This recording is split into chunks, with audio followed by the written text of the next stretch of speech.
The story you are about to hear is true. Only the names have been changed to protect the innocent. Dragnet.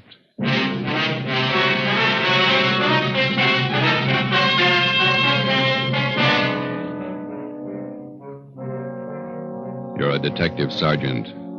You're assigned to homicide detail. A police officer is shot down on the front steps of his home. There's no apparent motive for the shooting. The assailant escapes in a blue sedan. Your job, get him.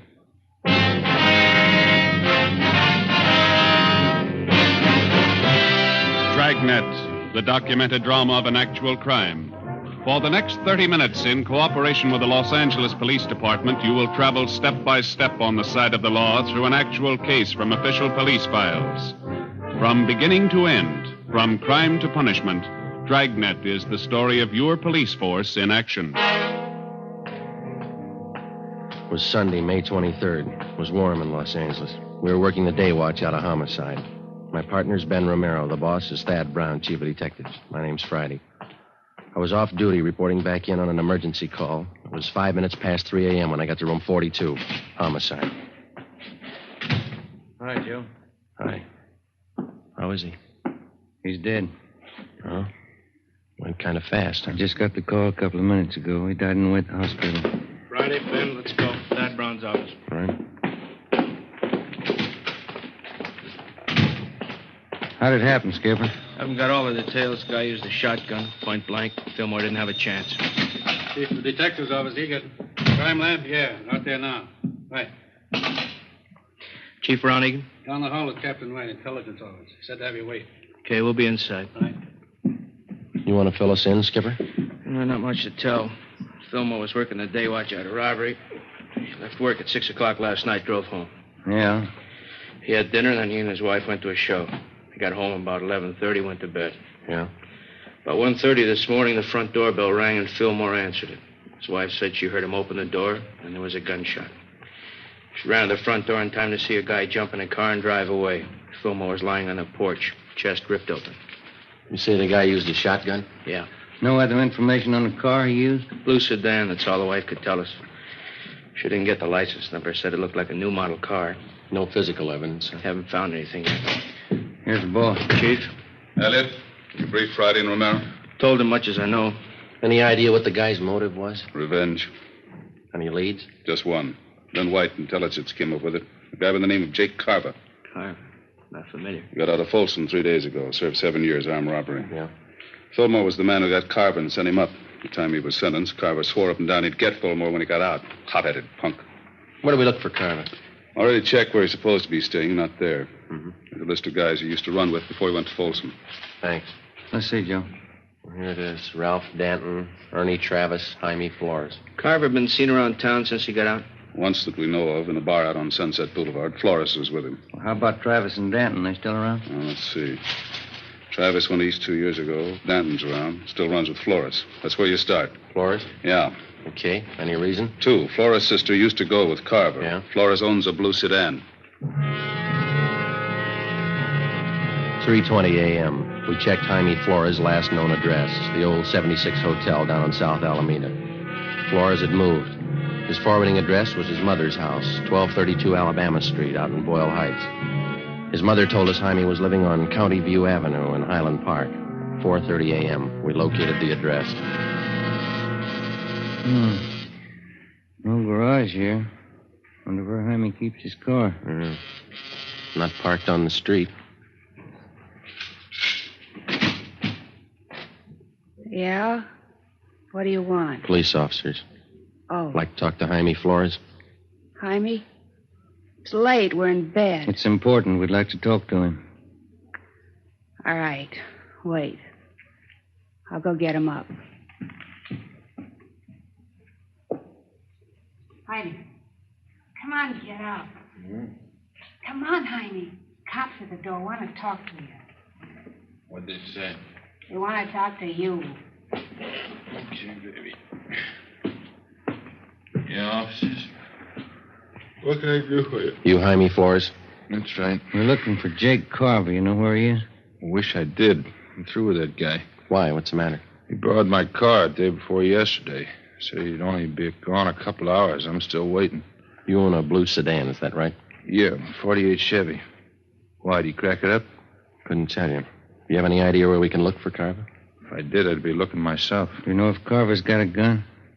Why, had Punk pull a job? Does he have a gun? In the trunk of the car. I use it on hunting trips. What kind? Shotgun.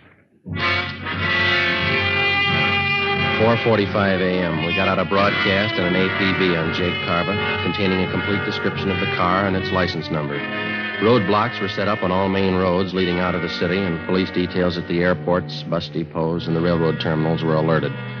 All of the people whom Carver was known to have run with before he was sent to Folsom Penitentiary were rounded up and brought in for questioning. While Captain Elliott from Homicide supervised the interrogation, Ben went across the street to check with a coroner at the morgue. I contacted Lee Jones at the crime lab. 6 a.m., we met in Chief of Detectives Thad Brown's office. Crime lab find anything? Single footprint, that's all. Jones found it in one of the flower beds in front of Fillmore's home. Does it tie in? Size 10. That's Carver's size. Well, that'll help. Is there any indication Carver might still be in the city? No, there was a good 3 hours between the time Fillmore was shot and the roadblocks went up. What about Carver's pals? Did they help any? Well, Flores is the only one who admits seeing him since he got out. What about Flora's sister, Dorothy? She lives out in Long Beach, and Cenas and Burton are bringing her in now. That guy, Flores, did you question him again, Elliot? Yeah. You satisfied with everything he told you that he knows? That's right. He doesn't seem to be too close to Carver. No record of any correspondence with him while he was in Folsom. How about the coroner's report, McMurrow? Shotgun, close range, hit him hard. Well, there's mugshots of Carver. Are they out? Photocopy's still working on it. Turning out 2,000. Excuse me. Brown speaking. Albert. Right. They got Dorothy Flores in the interrogation room. You want to talk to her, Elliot? Ben, you and Joe talk to her. Tell Cenas and Burton to check in here. I got another angle I want them to start on. Right, let's go, Joe.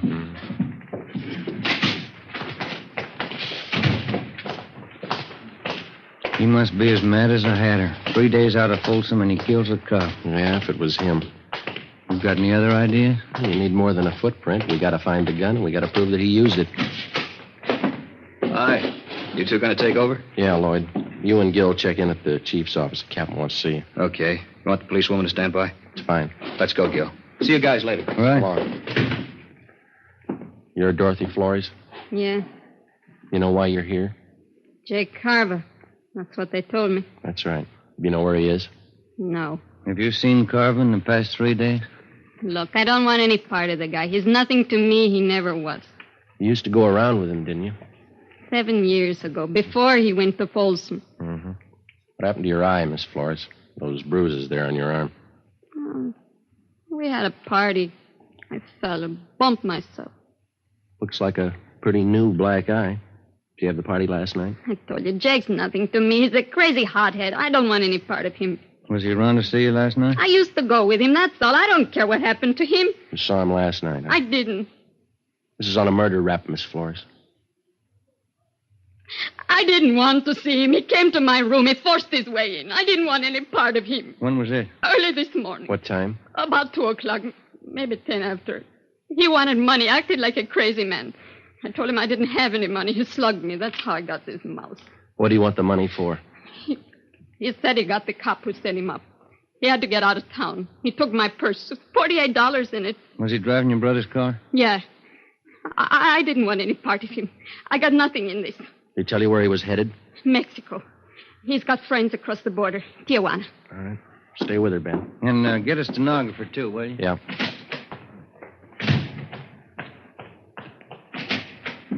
Righty. The Flores girl, Skipper. Carver saw her this morning. Admitted shooting Fillmore. She says he's headed south for Tijuana. Maybe he stopped off on the way. How do you mean? The drugstore in San Pedro just held up. Owner was shot and killed. Yeah? The guy was driving a blue sedan. An immediate alert was teletyped to the coastal town south of Los Angeles in the vicinity of San Pedro. The San Diego police were alerted, as were the Mexican authorities in Tijuana and other designated points of entry along the California-Mexico border. 7:50 a.m. Ben and I, together with Lloyd Barton and Al Chambra of Homicide, drove down to San Pedro and checked in with Lieutenant Maxwell at San Pedro Homicide. What kind of a gun did the guy use, Lieutenant? I checked the body. Looks like it could have been a .45. No chance it might have been a shotgun? No, not that kind of a wound. Who saw the guy make his getaway? My wife did. We live right across the street from the drugstore. Wife heard the shooting, ran to the window. She says it was a blue sedan. She didn't see the license plate? No. I got a look at the car before it disappeared. It looked like a Chevy to me. There's been no sign of it since the roadblocks went up? Not yet. It's pretty hard to understand. How do you mean? Take a look at the map here. Here's Palos Verdes and Clifton to the west. Roadblocks there. Yeah, uh-huh. Here's the roadblock to the north, just this side of Harbor City. Another one northeast, near Wilmington. Yeah? This one here, outside of Long Beach. Had 4 roads to pick from. They're all blocked off, huh? No turnoffs, no detours. All the roads are under patrol. You think he got south beyond Long Beach before the roadblocks went up? Not a chance. Yeah, it's hard to figure. He could be hiding out somewhere along the way. Excuse me. This is Lieutenant Maxwell. Where? Okay, be right there. Anything? I found the car off the Coast Highway, blue Chevy sedan. How about Carver? Bloodstains in the front seat. That's all they found.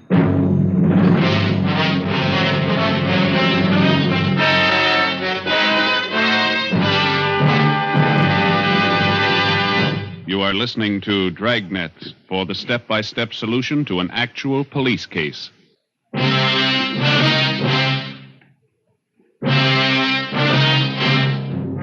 8:45 a.m. We found the blue Chevrolet sedan. It was lying overturned in a ditch just off a dead-end road on the edge of a grove of eucalyptus trees. Oil was still dripping from the crankcase. There were bloodstains on the upholstery in the front seat. In the glove compartment, we found 2 empty shotgun shells. Ben marked them with his initials for evidence and wrapped them in a handkerchief. The fingerprint men were called. We fanned out and started a search of the general area. See if we can't pick up a trail in this eucalyptus grove here. Sure has got me beat. What's that? The car all smashed up back there, blood all over. The guy must have been hurt. How'd he get this far away from the car? What makes you think he did get far? Either that or he's hiding right under our nose. Yeah. No sign of a trail through here? No, there's nothing. There's a clearing up ahead. Come on, let's cut through this brush here. Ben, come here. Yeah. Take a look. The trunk of this tree. Brown smears on it. The blood? Maybe. Look, higher up on the trunk there is the same thing. Wait a minute. Up in the tree. Can you see anything up there? No, the branches are pretty thick. Trees go pretty high up. Good 60 feet up there. Come here, Joe. Yeah? Follow my hand. Oh, no, just over to the left where I'm pointing. Oh, yeah. Whoop, cover, Ben. You all right, Joe? Yeah. Can you see him? Yeah, up near the top. Right. Stay off, Burton. Don't come in the clearing. He's up in one of the trees. Throw that gun down, then come down yourself. All right, Ben. Ready, Joe. Hold it.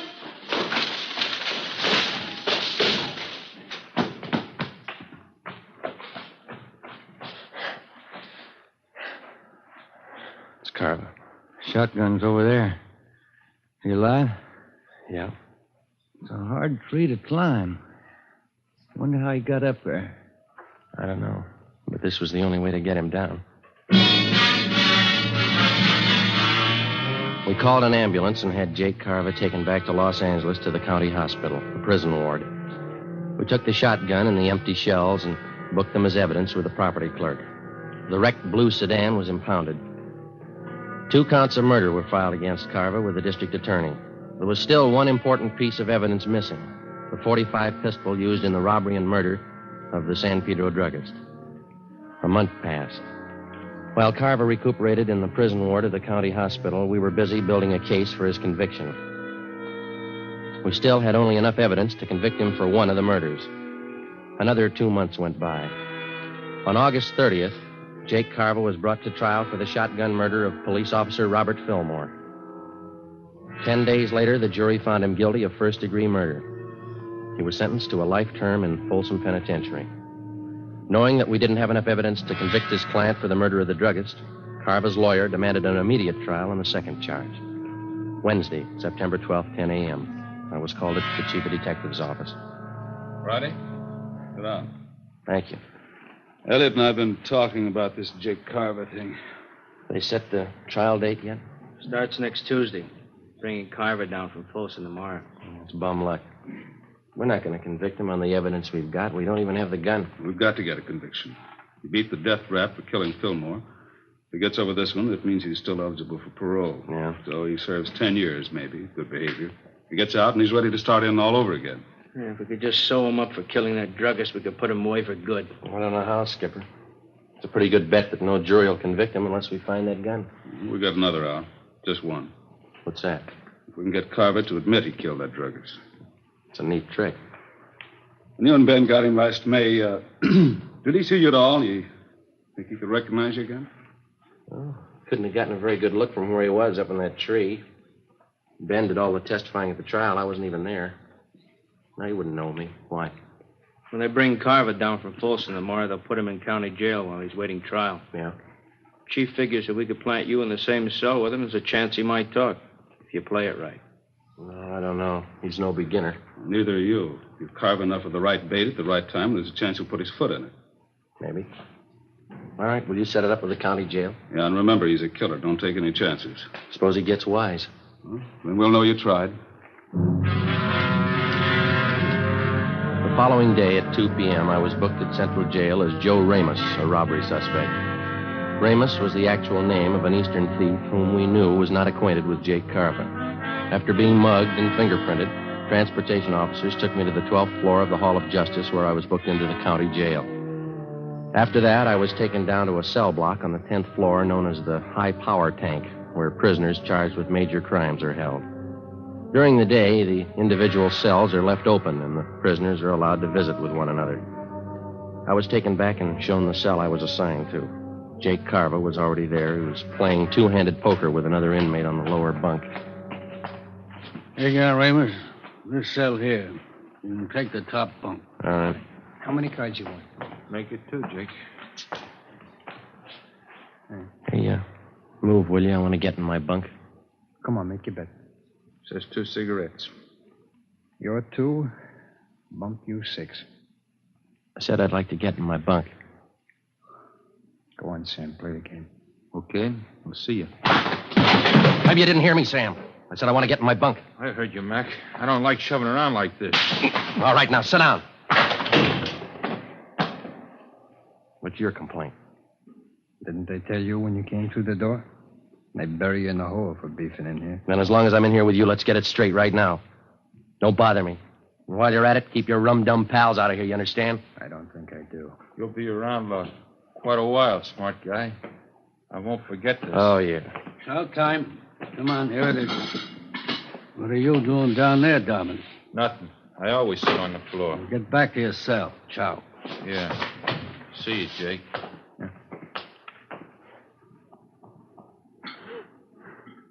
What's this junk they feed you? Boiled beef, boiled potatoes. It's a habit with them here. Junk. Can you buy from the outside? Candy. Sometimes pie. Guy comes around in the morning. Who are you? Joe Ramos. Ramos, huh? Chicago? I've been there. So have I. I'm Jake Carver. Hiya.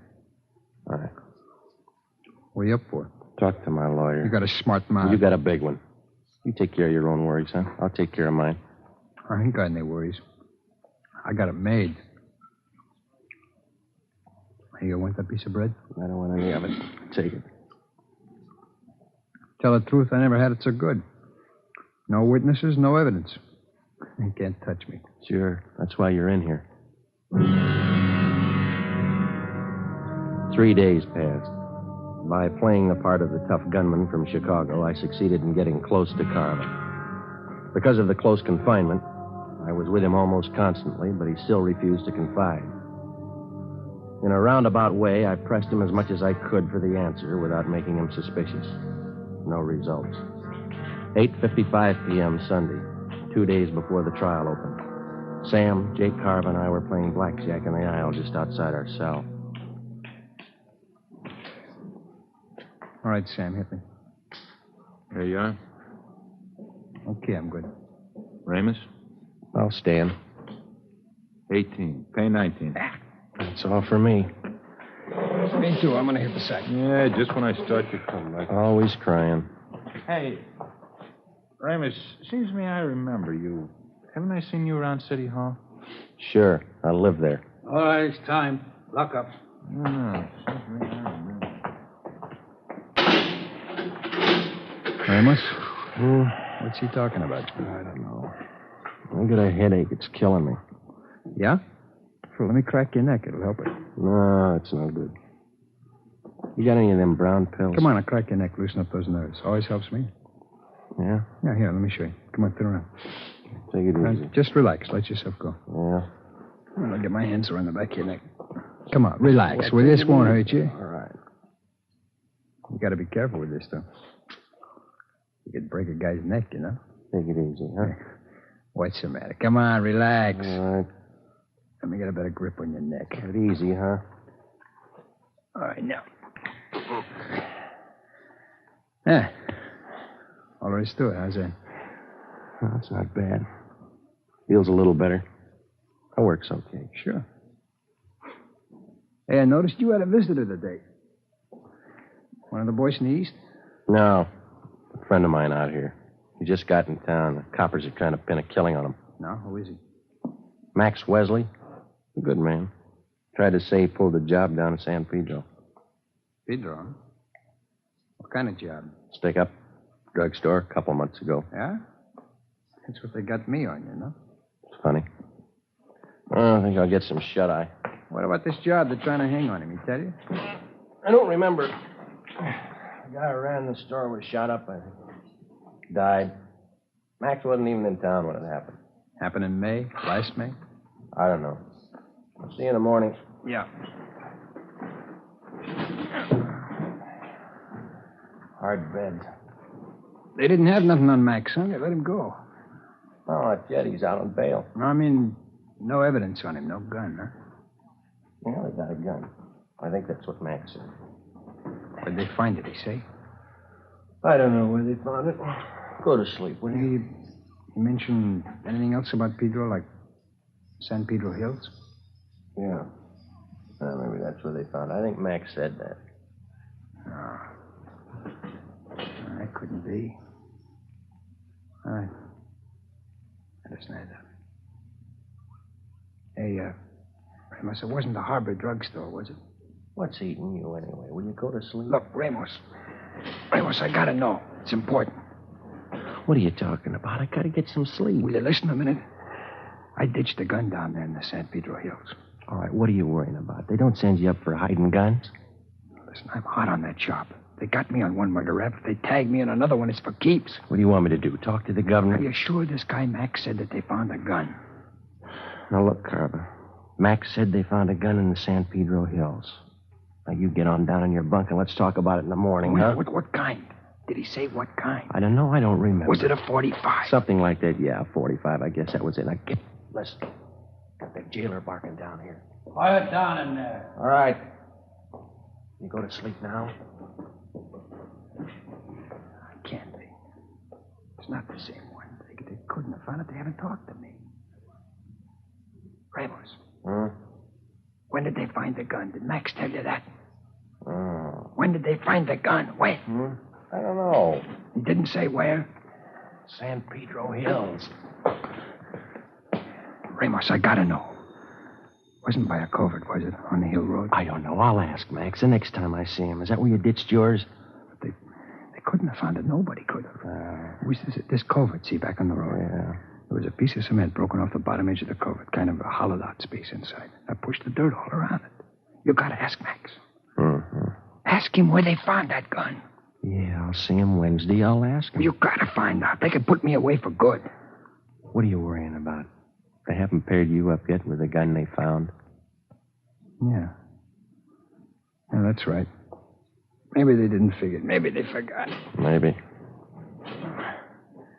Yeah. Cops are dumb. They forget.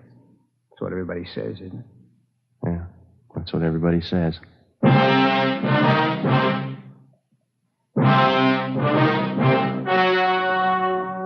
The story you have just heard was true. Only the names were changed to protect the innocent. On September 18th, trial was held in Superior Court, Department 91, City and County of Los Angeles, State of California. In a moment, the results of that trial.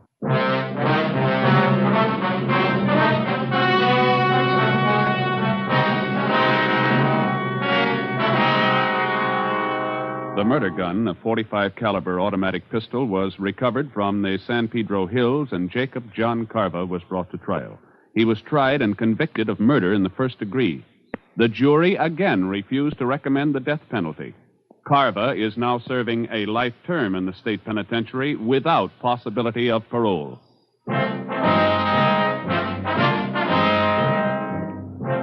You have just heard Dragnet, authentic cases from official files. Technical advice for Dragnet comes from the Office of Chief of Police, W.A. Wharton, Los Angeles Police Department.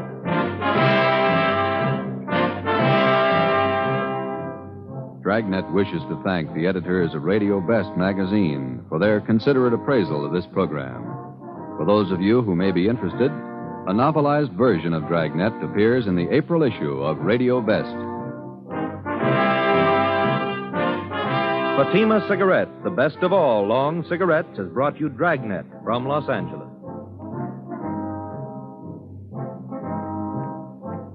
Tomorrow, hear Mr. and Mrs. Ronald Coleman in the Halls of Ivy on NBC.